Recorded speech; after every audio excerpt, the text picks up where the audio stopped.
খাওঁগা না খানে দুংগা যিয়েই বিজেপি চৰকাৰৰ যি এটা শ্লোগান আছিল দুৰ্নীতি দেখিলে জঁপিয়াই পৰা যি তেখেতলোকৰ হাত সাহস আছিল মুখ্যমন্ত্ৰী ডাঙৰীয়াৰ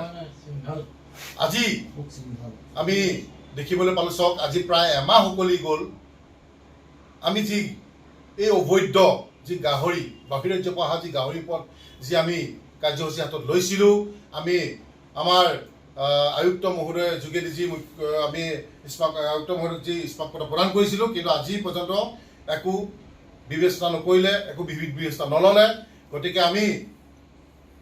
আমগুৰিকে ধৰি অসমবাসী ৰাইজক আমি ক'ব বিচাৰিছোঁ যে আপোনালোক ওলাই আহক আৰু আমাক সহযোগ কৰক এই যি বহিৰাজ্য গাহৰি এই যি বহিৰাজ্য গাহৰি এজন ভূঞা প্ৰাৰ্থী জৈনক সুশাংকৰ নামৰ যিজন ব্যক্তি যিজন ধুৰন্ধৰ 420 আগতে কৈ গৈছোঁ আৰু এজন আছে দিলীপ সিং নামৰ এজন ব্যক্তি এই দুজনে যি অসমত যি চিণ্ডিকেটটো চলাই আছে এই চিণ্ডিকেটটো বন্ধ কৰিব লাগিব অন্যথা কিন্তু আমাৰ যি থলুৱা পালকসকল আছে তেওঁলোকে বহুত ভুক্তভোগী হ'ব যিটো CP গ্ৰুপ আমি আগতেও কৈছোঁ যে CP গ্ৰুপতকৈ ভয়াৱহ ৰোগ এইটো এটা ডাঙৰ ভাইৰাছ এই চিণ্ডিকেট যিটো এইটো সুশাংক বোলাটো আৰু এই যি দিলীপ সিং বোলাটো এইটো এটা কৰোণা ভাইৰাছতকৈ ডাঙৰ ভাইৰাছ গতিকে এই ভাইৰাছটোক যদি আমি অতি শীঘ্ৰে শেষ কৰিব নোৱাৰোঁ কিন্তু আমি বহুত ডাঙৰ এটা থলুৱাৰ যি গাহৰি পালকসকল আছে তেওঁলোকে এটা ডাঙৰ এটা মানে ইনকম তেখেতলোকে হেৰুৱাবলৈ গৈ আছে কাৰণ চাওক আজি বহিৰাজ্যৰ পৰা গাহৰিখিনি আহে তেওঁলোকে নাগালেণ্ডত খালী কৰে তালৈকে ঠিকে আছে কিন্তু কি কৰিছে আমি যেতিয়া আমি কাৰ্যসূচী ল'লোঁ আমি যেতিয়া প্ৰশাসনক আমি ক'লোঁ যে তাৰ পৰা যি ৰাতি ৰাতি গাহৰি এইখিনি বন্ধ কৰিব লাগে তেখেতলোকে যেতিয়া বন্ধ কৰিলে এতিয়া তেওঁলোকে নতুন এটা পদ্ধতি লৈছে কি যে তাতে কি কৰিছে গেছ চিলিণ্ডাৰ লৈ গৈছে গেছ লৈ গৈছে তাতে গোটেই চফা কৰি পেলাই গোটেই গাহৰিটো ধুনীয়াকৈ কি কৰে পাৰ্চনেল নিজৰ গাড়ী লৈ যায় এটা গাহৰি তুলি লৈ আহে যাতে তেখেতে চিংগেটতো ধৰা নপৰে গতিকে এইটো এটা আচৰিতজনক ঘটনা ঘটি আছে আৰু কি হৈছে তেখেতলোকে আহি পেলাই আমাৰ হালটিং যি বৰ্ডাৰত আছে কপাতলি মিচিং গাঁও আমি তেখেতলোকক আমি হাতযোৰকৈ অনুৰোধ জনাইছোঁ আমাৰ মিচিং ভাইসকল আমাৰ কোনো পৰ নহয় আমি নিজে সকলো আমি আপোন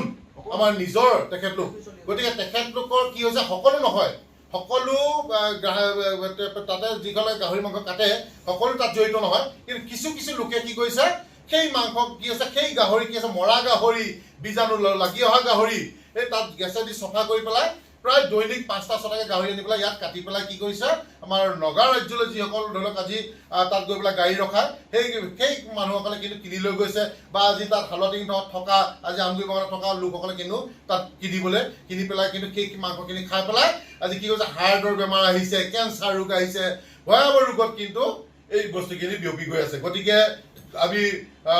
তাত হালুৱাটিঙত যিসকলে এই গাহৰিসমূহ বিকিছে আমি আপোনালোকক প্ৰাৰ্থনা জনাইছোঁ যে আপোনালোকে তেখেতলোকক ছাপোৰ্ট নকৰিব আপোনালোকে থলুৱা গাহৰি পালকসকলক ছাপোৰ্ট কৰক আৰু থলুৱা গাহৰিখিনি আপোনালোকে কিনি আনক কিনি আনি তাত বিকক আমাৰ কোনো ক'বলগীয়া নাই যাক কয় লোকেল গাহৰি বুলি বহিৰাজ্যৰ পৰা গাহৰি আনিছে তেখেতলোকে নগালোকক খুৱাইছে আমাৰ তাতো প্ৰব্লেম নাই কিন্তু তাৰ পৰা তেওঁলোকে কি কৰিছে গাহৰিটো যিটো ঘূৰাই নি পেলাই ইয়াত বিকি আছে সেইটো এটা ডাঙৰ এটা মানে আপোনালোকৰ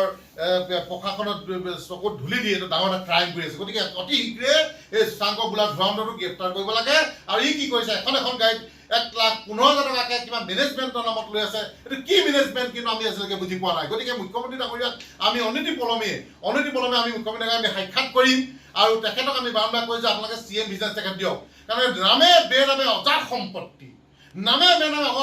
অজাত সম্পত্তি ক'ত পালে ইমান ক'ত পালে গতিকে মুখ্যমন্ত্ৰী ডাঙৰীয়া যি CM বিজনেছ আছে গতিকে ED আছে CD আছে গতিকে EDক লগত তেখেতে আপোনাৰ CM বিজনেছ লগত জল পটপট হৈ ওলাই পৰিব যে এই ধুৰন্ধৰটোৱে কেনেকৈ চিণ্ডিকেট চলাই আছে চব সকলো ওলাই যাব গতিকে বুঢ়াঙুলি দেখুৱাইছে মুখ্যমন্ত্ৰী ডাঙৰীয়াক বুঢ়াঙুলি দেখুৱাইছে এখন বিজেপি চৰকাৰ বুঢ়াঙুলি দেখুৱাইছে আমাক একো হিলাব নোৱাৰে গতিকে মোৰ মানুহ বোলে মই ডিস্পিউটত বহি আছে যাক নেকি কি সি বোলে কিবা টকা দি থাকে কিন্তু কাক টকা দি থাকে এই চিণ্ডিকেট নামত আমি নাজানো গতিকে অতি শীঘ্ৰে